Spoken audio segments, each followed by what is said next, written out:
This is biblical safety. You see a hazard, you know it's dangerous, but you're afraid to speak up. What if I told you the Bible commands us to speak up and gives us the moral courage to do it? This is about more than safety policy. It's about biblical obedience. Let's talk about stop work authority and the scripture behind it. Proverbs chapter 31, verses 8 and 9. Speak up for those who cannot speak for themselves, for the rights of all who are destitute. Speak up and judge fairly. Defend the rights of the poor and needy. Now, this verse is traditionally applied to advocacy for the vulnerable, the poor, the oppressed, and those without a voice. But think about this in a workplace context. Who are those who cannot speak for themselves at work? The new employee who doesn't know it's okay to question unsafe practices. The contractor who fears losing the job if they complain. The non-native speaker who struggles to communicate concerns. The worker under pressure who's afraid of being labeled difficult. The person next to you who's about to step into danger and doesn't see it.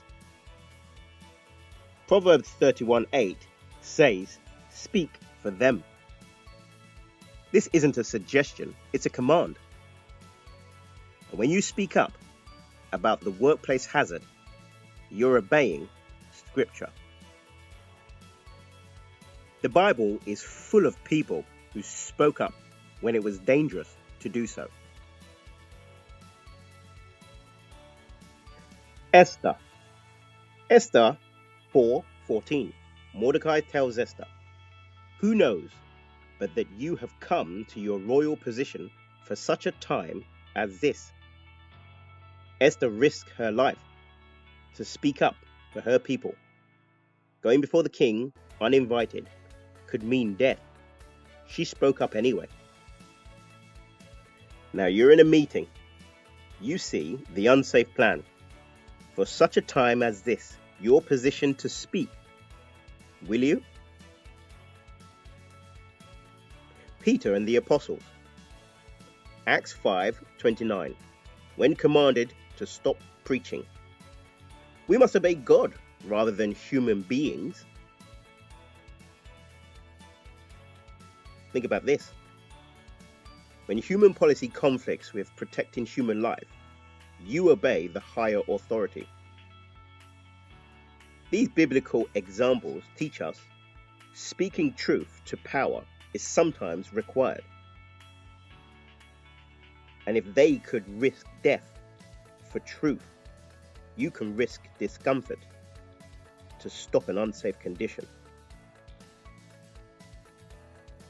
So what is stop work authority?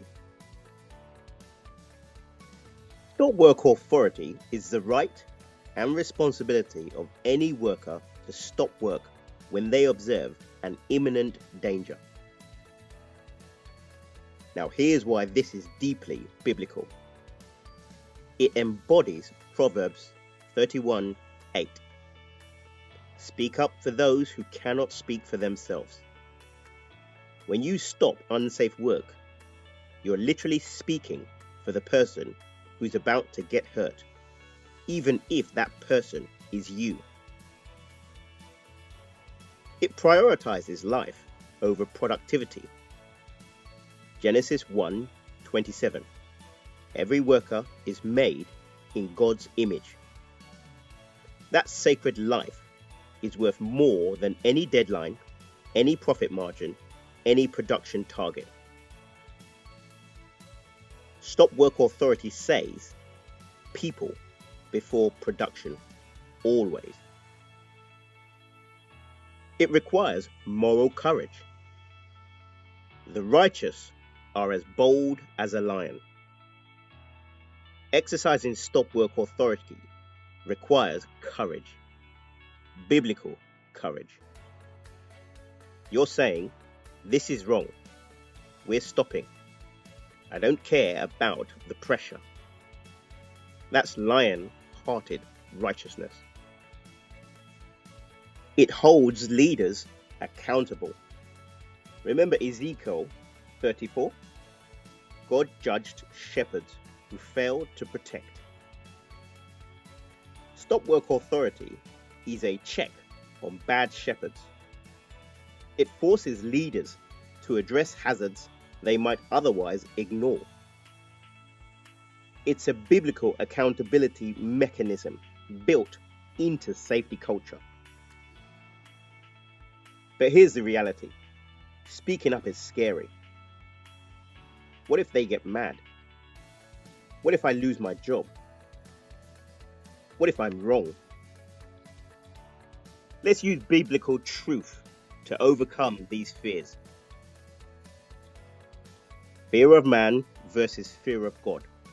Proverbs 29:25.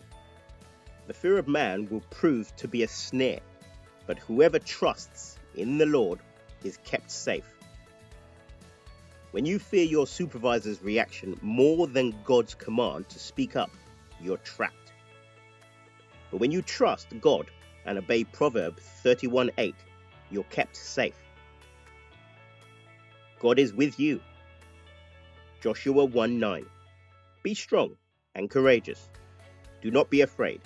Do not be discouraged, for the Lord your God will be with you wherever you go. You're not speaking up alone. God is with you when you do what is right. Righteousness requires risk. Proverbs 24:11-12. Rescue those being led away to death. Hold back those staggering towards slaughter. If you say, but we knew nothing about this, does not he who weighs the heart perceive it? If you see someone heading towards danger and say nothing, God knows. You can't plead ignorance when you witnessed it. Righteousness sometimes requires risking discomfort to save a life. A good workplace welcomes speaking up.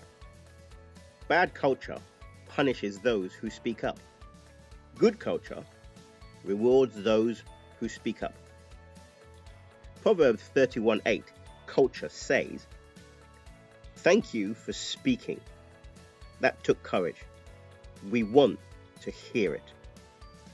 If your workplace punishes speaking up, you're in a bad shepherd environment, and those leaders will answer to God.